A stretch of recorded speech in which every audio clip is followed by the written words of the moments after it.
नेहमी सुटा बुटात राहायचा माझा तो बाप, चालण लय दमदार तशी वाघाची छाप,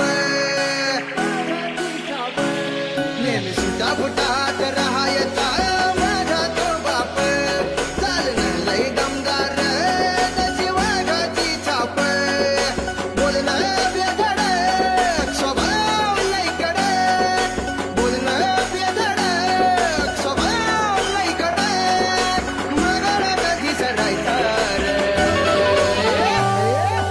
HK Style. HK